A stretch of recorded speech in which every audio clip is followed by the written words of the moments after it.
അഭിഷേക മന്ന എന്ന വചന സന്ദേശത്തിലേക്ക് എല്ലാവർക്കും സ്വാഗതം. യെശയ്യാ പ്രവാചകന്റെ പുസ്തകത്തിൽ 53-ാം അധ്യായത്തിന്റെ 6-ാം വചനം, നാം എല്ലാവരും ആടുകളെ പോലെ തെറ്റിപ്പോയിരുന്നു, നാം ഓരോരുത്തരും തന്താന്റെ വഴിക്ക് തിരിഞ്ഞിരിക്കുന്നു. എന്നാൽ യഹോവ നമ്മുടെ എല്ലാവരുടെയും അകൃത്യം അവന്റെ മേൽ ചുമത്തി.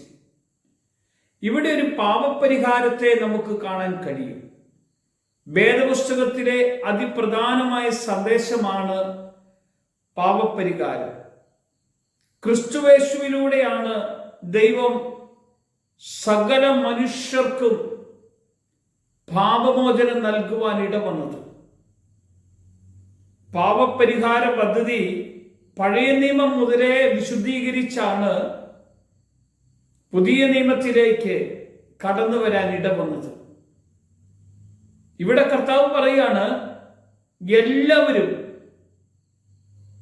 ആടുകളെ പോലെ തെറ്റിപ്പോയിരിക്കുന്നു.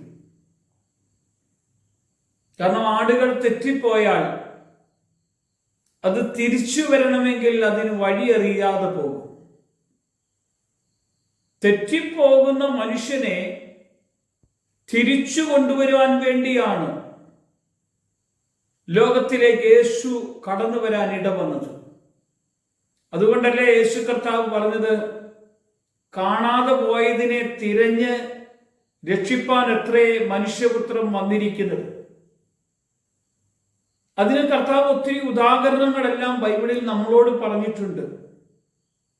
100 ആടുകൾ ഉള്ളത് ഒന്ന് തെറ്റിപ്പോയാൽ 99 വിട്ട് തെറ്റിപ്പോയതിനെ അന്വേഷിച്ചിറങ്ങും. അതിനെ കണ്ടെത്തിയാൽ എല്ലാവരെയും കൂട്ടി സന്തോഷിച്ചാനന്ദിക്കും. ഇതുപോലെയാ കർത്താവ് പറഞ്ഞത്, 99 നീതിമാനേക്കാൾ ഉപരി അനുദപിക്കുന്ന ഒരു പാപിയോർത്ത് സന്തോഷിക്കും. പ്രിയമുള്ളവരെ, ഒരു പാപപരിഹാര യാഗം യേശു കർത്താവ് കാൽവരി ക്രൂശിൽ നമ്മുടെ പാപങ്ങളെ വഹിച്ച് കയറുവാൻ ഇടവന്നത് നമ്മളിൽ ഒരാൾ പോലും നശിച്ചു പോകരുത് എന്ന് കർത്താവ് കരുതി, ഒരാൾ പോലും പാപത്തിലേക്ക് പോകാതിരിക്കേണ്ടതിനാണ് നമ്മെ വീണ്ടെടുക്കുവാൻ കർത്താവ് ഇടയായത്. മറ്റുള്ള ഒരാളുടെ സാമ്പത്തിക ബാധ്യത നമുക്ക് ഏറ്റെടുക്കാൻ കഴിയും, എന്നാൽ മറ്റുള്ള ഒരാളുടെ അപരാധം നമുക്ക് ഏറ്റെടുക്കാൻ ഒരിക്കലും കഴിയുകയില്ല. യേശു കർത്താവ് അങ്ങനെയാ പ്രിയമുള്ളവരെ നമുക്ക് വേണ്ടി നമ്മുടെ സകല പാപങ്ങളും, അതാ സ്നാപകയോഹന്നാൻ ഇങ്ങനെ പറഞ്ഞത്, ഇതാ ലോകത്തിന്റെ പാപം ചുമക്കുന്ന ദൈവത്തിന്റെ കുഞ്ഞാട്. തീർച്ചയായിട്ടും തെറ്റി പോയിരിക്കുന്ന ആടുകളുടെ പാപം ചുമക്കാൻ വേണ്ടി കടന്നു വന്ന, ലോകത്തിന്റെ പാപം ചുമന്ന ആട്ടിൻകുട്ടിയായിരുന്നു യേശു എന്ന് യോഹന്നാൻ പറയാൻ ഇടവന്നത്. ഇതാ ലോകത്തിന്റെ പാപം ചുമക്കുന്ന ദൈവത്തിന്റെ കുഞ്ഞാട്.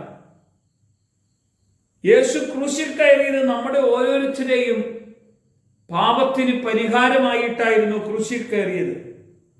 1 പത്രോസിന്റെ ലേഖനം 2-ാം അധ്യായത്തിന്റെ 4-ാമത്തെ വചനപ്രകാരം, അവൻ നമ്മുടെ പാപങ്ങളെ വഹിച്ചുകൊണ്ട് ക്രൂശിന്മേൽ കയറി അവന്റെ അടിപ്പിണരുകളാൽ നമുക്ക് സൗഖ്യവും വിടുതലും തന്നിരിക്കുന്നു. നമ്മെ വീണ്ടെടുക്കാൻ എൻ്റെ കർത്താവ് നമ്മുടെ അനുവാദം ചോദിച്ചില്ല. പ്രിയമുള്ളവരെ, നമ്മുടെ ആരുടെ അനുവാദം ചോദിക്കാതെയാ നമുക്ക് വേണ്ടി പാപങ്ങളെ ചുമന്നും പാപങ്ങളിൽ നിന്ന് നമ്മെ വീണ്ടെടുത്തത്.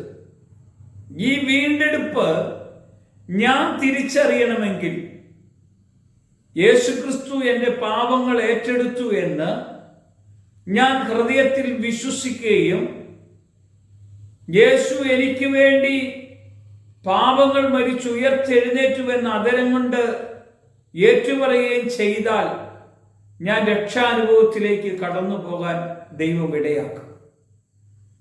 കാരണം ക്രിസ്തുവിൻ്റെ ആ ജീവിതം എനിക്ക് വേണ്ടിയാണ് വഹിച്ചതെന്ന് ഞാൻ ഇന്ന് മനസ്സിലാക്കണമെന്ന ദൈവം ആഗ്രഹിക്കുന്നത്.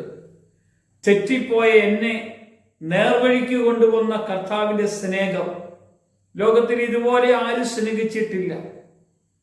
ലോകത്തിൽ മറ്റു പല കാര്യങ്ങൾക്കും നമുക്ക് സഹായിക്കാൻ കഴിയും.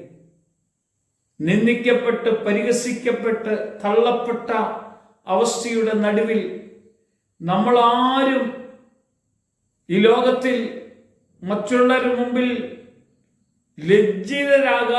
ഇടയാകേണ്ടതിനാണ് യേശു കർത്താവ് നമുക്ക് വേണ്ടി ഇതെല്ലാം വഹിച്ചത്. ഒരു നിമിഷം നമുക്ക് പ്രാർത്ഥിക്കാം.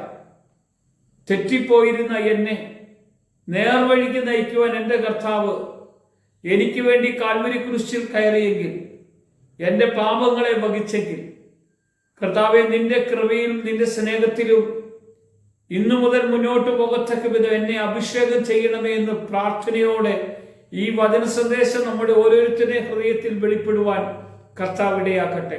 യേശുവിൻ്റെ നാമത്തിൽ തന്നെ ആമേൻ.